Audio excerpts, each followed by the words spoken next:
Okay, if you cannot get over a past hurt, it does not mean in your relationship. It does not mean that your relationship is broken, you're too sensitive, or this is something that can't be repaired. This is actually something that's really common, and it is a sign that there's still an emotional wounding that is here that we need to tend to. Hi, I'm Emma Coble. I'm a licensed professional counselor in Colorado. I work with clients throughout Colorado and Florida online. So, if you are feeling like there is still a wound that hasn't healed and it's maybe from the past, there are ways to deal with that. And today we're going to talk about what to do and how to deal with that if you're experiencing it. The first thing is to validate that the hurt is real. Again, the fact that you're feeling this hurt does not mean there's something wrong with you or that, you need to just forget about it and kind of move on. That advice really doesn't work for literally any of us. You might have that feeling, and your partner may have even said to you something along the lines of, like, why are we still talking about this? The fact of the matter is that oftentimes, if there is a wound that's still here, you might not have felt that your pain was really felt by your partner and validated and understood and seen. And so that repair needs to still happen. This is a sign that there's still a repair that needs to happen. So the first thing I want you to do is to validate that pain for yourself, that this pain is still here and it's okay, and to start thinking about, like, what was it that happened, and how did it land for you emotionally? What did it trigger? What were the primary emotions did it trigger? Did it bring up fear? Did it bring up grief? Did it bring up hurt? Like, what was it that came up for you? And once we start to know that, we can start to communicate those things better to our partners. The next thing is, think about why this hurt is still here. And there can be a lot of reasons for this.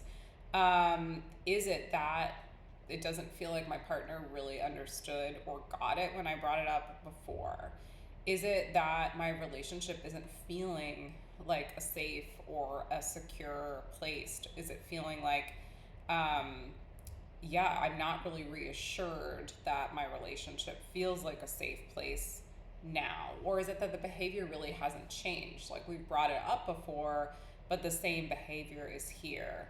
And maybe we're afraid to bring it up again because each time we do, it turns into a fight. So all of this makes perfect sense. Our nervous system, when we've had a trauma or a wounding, like, we go into fight or flight mode to protect ourselves, and we don't just come out of it with time. We need safety. We need a reparative healing experience in order to feel like we can kind of come down from that fight or flight place again. So start to talk about this in a new way. And if you do need help with this, couples counseling is a great place to do this.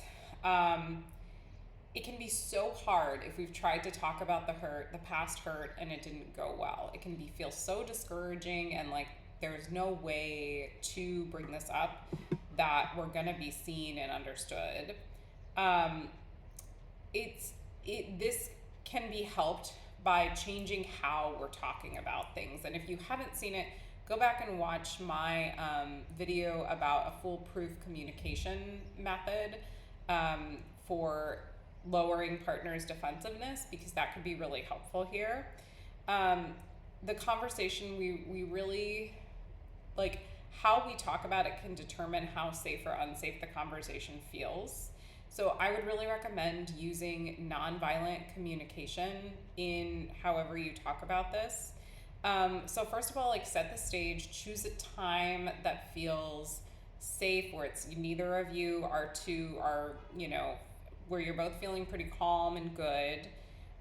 Lead with your emotions. Lead with what the event was, and then with your emotions. And again, lead from those primary emotions. So sadness, fear, alone, so rather than like, you're so selfish, you're such a jerk, how could you betray me like this, lead with I felt so alone, I felt so afraid, because those kinds of emotions, they lower our partner's defensiveness. Share what it triggered inside you and not just what happened. So, when I caught you, whatever, messaging that person on Instagram, it triggered this old feeling of unworthiness in me that I used to have all the time as a kid, where I felt like I was alone and there was no one there for me and I wasn't enough to be lovable, or whatever that is. So rather than just talking about like what happened, talk about it from really your perspective and what it really brings up for you. Ask for connection, not correction. So rather than you're not trying to get that person to explain it, defend themselves, fix what happened, but really what you're wanting is for them to know how much this hurt and what it felt like for you, and for them to empathize and hear you and get your pain. So make that kind of clear to them that that's what you're looking for in this.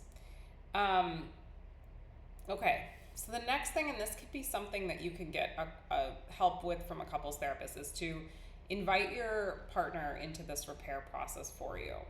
You need your partner to feel it and honor your pain with you in order to feel seen and emotionally held. We really want your partner to be saying something like, wow, I didn't realize how much that hurt you. That must have been so hard. I can only imagine. I'm so sorry. Like, we want your partner to be showing you this level of empathy, because that's the way this is going to feel better. And this is going to look like a genuine apology that's not minimizing or rushing a willingness to slow down and be with your pain and your discomfort around what happened. And then consistent effort to rebuild trust through actions that you can see, check-ins. So these are things you might eventually ask for some of these, but it can be really helpful to have a couples therapist kind of assist you in the process. So if you do feel stuck, couples therapy can really help slow down the conversations and help it be a safe place where you can sit with that emotion, and your partner can sit with that emotion and really feel the hurt and have it land. And also where a couples therapist can interrupt if it starts to get to that point of really elevated and it's not productive and you're stuck back in the same cycle.